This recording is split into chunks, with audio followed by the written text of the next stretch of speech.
The days are kind of blending together. It feels like it's been a long time. To keep everyone's spirits up, I'm actually gonna be making brunch for myself and my roommates today, using only the items that are available in my pantry, which is hopefully sufficient.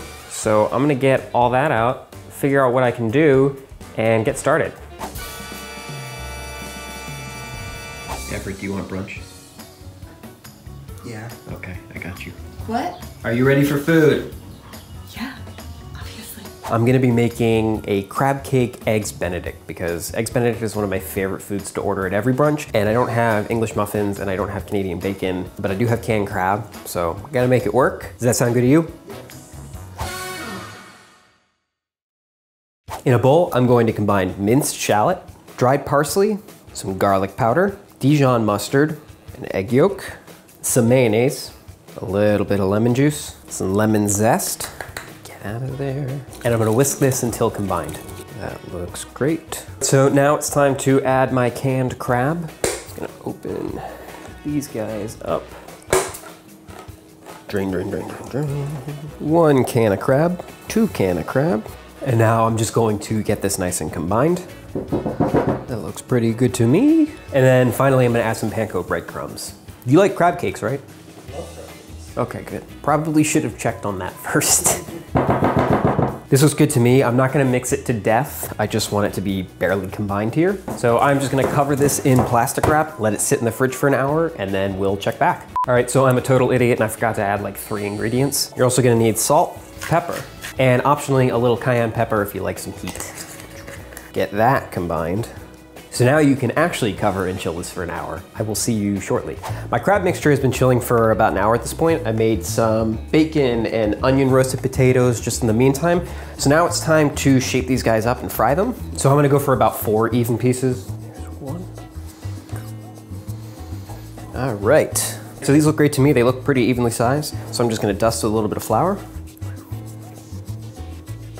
Now that my crab cakes are nice and evenly coated in flour, I'm just gonna shake off any excess and it's time to fry them. So I have a pan here heating up over about medium heat. Now I'm gonna let this come to temperature. I'm gonna add some oil and I'm just gonna add my crab cakes.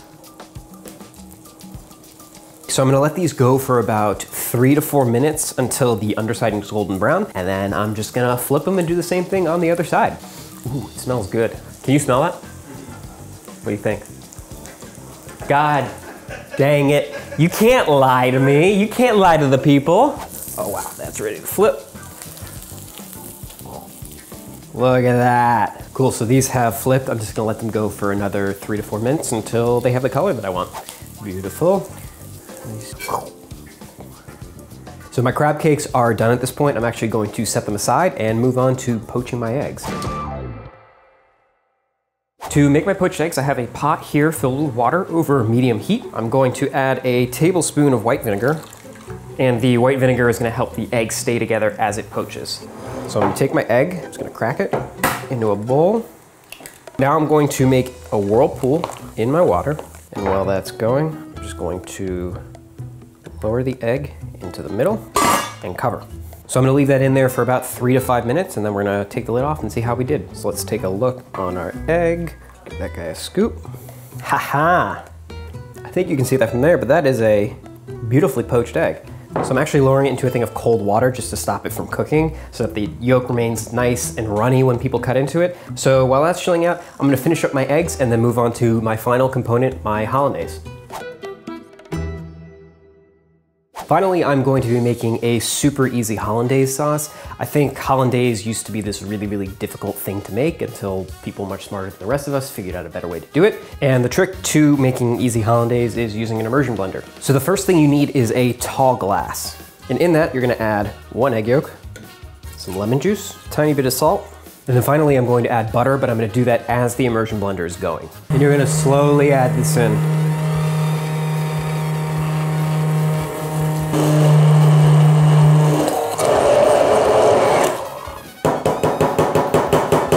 Oh yeah. How does that look? Oh my god, that's so good. And that is how you make a super easy hollandaise. So at this point, I just need to assemble everything. I'm gonna start with my crab cakes here. This guy, and then finally, hollandaise. Oh hell yeah. Oh, you know what this needs? A little bit paprika. So now that this is together, I'm just gonna throw 2 more plates together and I'll bring my roommates in and we can try it out. Okay. All right. Wow. What have you prepared for us, Matthew? I have prepared a crab cake topped with a poached egg and hollandaise. So it is crab cake eggs Benedict. Look at the color on it. The colors. It looks fantastic. We don't have utensils. You don't get utensils. Are we supposed to just dig in? You just dig in with your hands. Is this brunch? Of course it's brunch. Yeah. What else would it be? Well, I don't know. I didn't get that far ahead.